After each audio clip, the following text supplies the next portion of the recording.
2:17 a.m. Kirov region, central Russia, minus 22 degrees Fahrenheit. In the darkness, steel screamed. 21 freight wagons jumped the rails. Thousands of tons of cargo scattered across frozen ground. The Trans-Siberian Railway, 9,289 kilometers long, was suddenly cut. This was not a minor disruption. This was the main artery between Moscow and Siberia. One line, one failure, and an entire continent-sized system stalled. Within minutes, rail traffic halted across multiple regions. Within hours, food shipments stopped moving east. Medical supplies froze in place. Industrial inputs bound for the Urals never arrived. Russian railways offered no explanation. No sabotage claim, no mechanical failure admitted, just silence. But the consequences spoke loudly. By dawn, more than 1,200 kilometers of rail traffic were backed up. Freight schedules collapsed. Emergency crews struggled to reach the site due to frozen access roads. Satellite images later confirmed the scale. Twisted metal, shattered wheel assemblies, tracks warped and torn apart.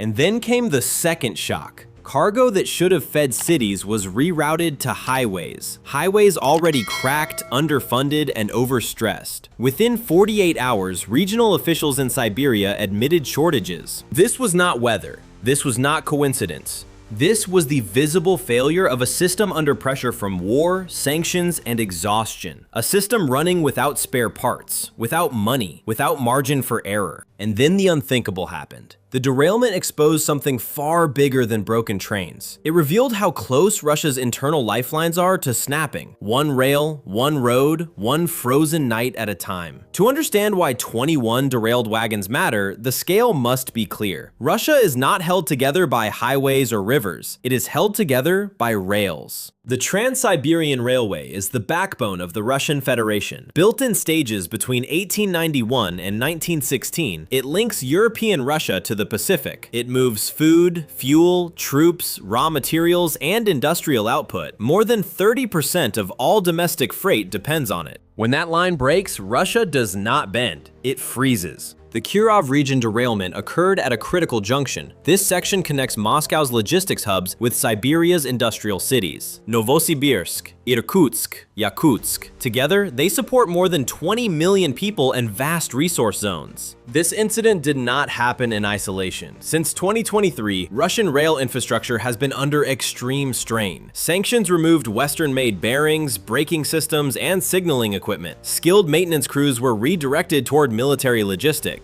Inspection cycles were shortened, loads were increased. Russian railways, known as RZD, quietly substituted critical components. According to multiple investigative reports, Swedish and American bearings were replaced with lower-grade alternatives sourced through China and intermediary states. These parts were never designed for Arctic temperatures or constant overloading. At the same time, rail traffic surged. Military transport toward Ukraine increased sharply through 2024 and 2025. Civilian freight was forced to share deteriorating tracks. Cheap repairs replaced structural renewal. This created a sharp contrast. A vast country, a shrinking maintenance budget, a war economy demanding speed over safety. The result was predictable. Metal fatigue, brittle steel in extreme cold, failure without warning. And when the train stopped, the system had no backup.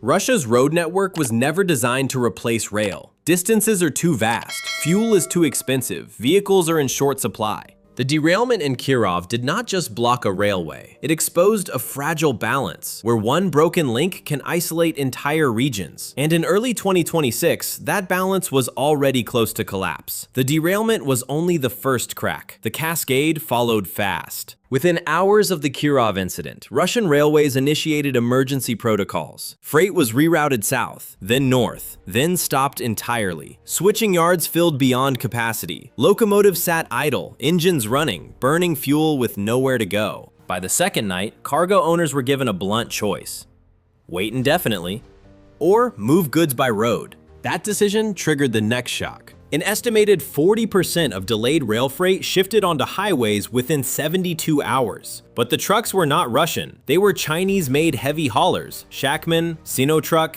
FAW. Vehicles designed for industrial corridors, not Soviet-era asphalt. Roads began to fail almost immediately. In Novosibirsk, Russia's third-largest city, municipal traffic cameras showed long convoys moving at walking speed. Axles snapped in potholes, tires shredded on frozen ruts. Drivers waited days for spare parts that never arrived. Then came the first unexpected twist. The city council announced that the annual road maintenance budget was exhausted, weeks into the fiscal year. No emergency funds, no federal assistance. Repairs halted completely. Logistics firms reacted fast. Some suspended operations. Others raised prices by 25 to 40% overnight.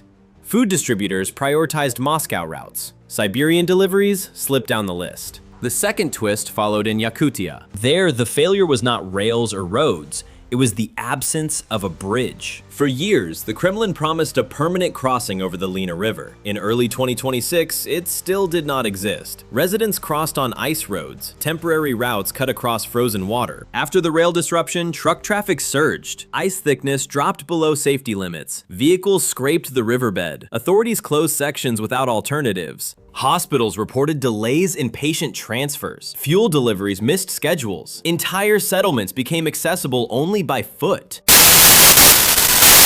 A regional emergency was declared after multiple boiler stations failed. Coal shipments were delayed, pipes burst in sub-zero temperatures. More than 300,000 residents faced heating and water disruptions during peak winter conditions. Local officials cited a familiar reason: no replacement parts, no budget, no transport capacity. Each failure fed the next. Broken rails forced trucks onto broken roads. Broken roads isolated regions without bridges. Isolated regions lost heat, water, and supplies. This was not chaos from a single incident. It was systemic escalation, a logistics chain snapping link by link. And beneath it all sat the same reality. The state no longer had the resources to absorb shocks. By the end of the first week, the derailment's effects were no longer regional. They were national. Economically, the numbers told a stark story. Logistics costs across eastern Russia surged by an estimated 30% in days. Food distributors reported losses measured in hundreds of millions of rubles. Industrial plants in the Urals began slowing shifts due to missing inputs. According to reporting cited by Reuters and echoed by BBC and Deutsche Welle, Russia's transport sector entered 2026 already under strain from sanctions, labor shortages, and deferred maintenance. The Kirov derailment did not create the crisis. It exposed it. Rail freight is cheaper than road transport by a wide margin. Moving 1 ton by rail costs roughly 1/3 of road haulage. When 40% of cargo shifted to highways, inflation followed immediately. Supermarket prices in Siberian cities climbed week over week. Eggs, dairy, chicken, basic staples. Retail chains responded by reducing package sizes while raising prices. The phenomenon, known globally as shrinkflation, became visible within days. Social impact followed quickly. Public sector salaries in several Siberian regions were delayed. Teachers, municipal workers, hospital staff, local administrations admitted cash flow problems.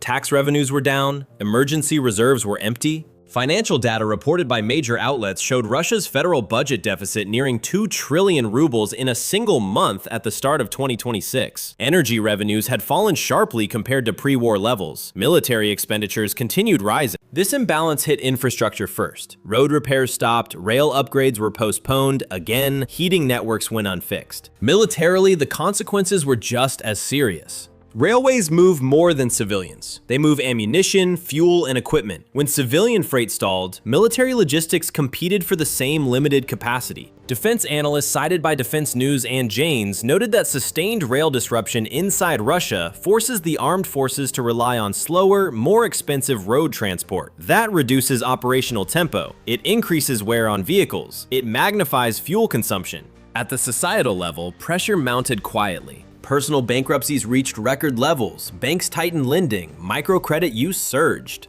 When households cannot afford food, heat, or transport, political narratives lose power. Stability becomes transactional. The derailment in Kirov was not a tactical problem. It was a strategic stress test, and the system failed it. What began as a domestic logistics failure quickly crossed borders. Global analysts noticed immediately. According to assessments reported by Reuters and amplified by BBC and Deutsche Welle, Russia's internal transport crisis is now feeding directly into global strategic calculations. Because railways do not only serve civilians, they underpin military endurance. For NATO planners, the lesson is blunt. A major power can field advanced weapons, but without resilient logistics, scale becomes a liability. Western military doctrine has long emphasized redundancy, multiple supply routes, interoperable vehicles, stockpiled spare parts. Russia's model is the opposite: centralized, rail-dependent, fragile under sanctions. Defense News analysts compared the Kirov derailment to earlier disruptions seen in high-intensity conflicts, where cheap, repeated failures inflicted more damage than precision strikes. Not missiles, not drones, but worn bearings and cracked steel. This contrast is now shaping doctrine debates. Cheap systems versus expensive platforms, drones versus jets, road convoys versus rail hubs. China is watching closely. Beijing has avoided direct involvement, but Chinese manufacturers now dominate the emergency logistics flow inside Russia. Heavy trucks, bearings, spare components. From a strategic perspective, this is not charity.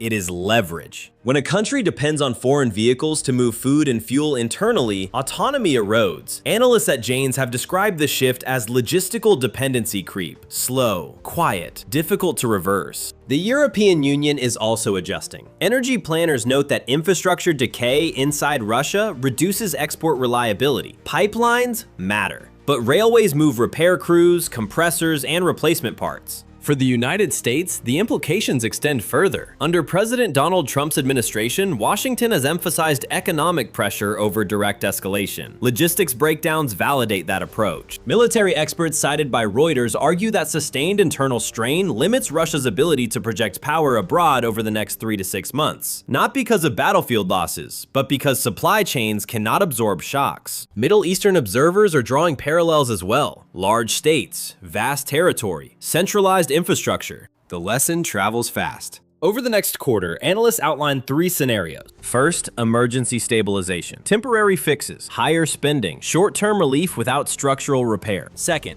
managed degradation. Continued failures, rising costs, quiet regional decline. Third, fragmentation by function. Regions relying on external suppliers, local authorities improvising, the center losing control through exhaustion, not confrontation. None of these outcomes require dramatic events. They only require time. And time favors systems built with redundancy, not those running on worn steel and freezing darkness. What happened in the Kirov region was not just a rail accident. It was a revelation. 21 derailed wagons exposed the quiet mechanics of decline. Not collapse through explosions, but through exhaustion, through worn metal, through empty budgets and delayed repairs.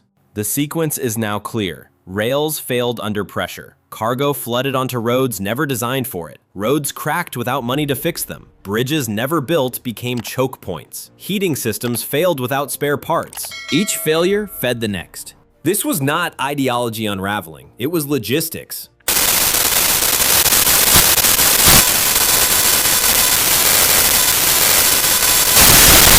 In early 2026, that movement slowed, then stalled. Major outlets have documented the pattern clearly. Rising transport costs, delayed salaries, shrinking consumer goods, record deficits, infrastructure left to decay under wartime priorities. The strategic message is impossible to ignore. Modern power is not measured only in missiles or manpower. It is measured in maintenance cycles, in spare parts, in whether a train arrives on time in winter. This crisis did not erupt overnight. It accumulated quietly. Sanctions reduced quality, war increased demand, budgets hollowed out resilience. Now the margin for error is gone. The global audience is watching closely.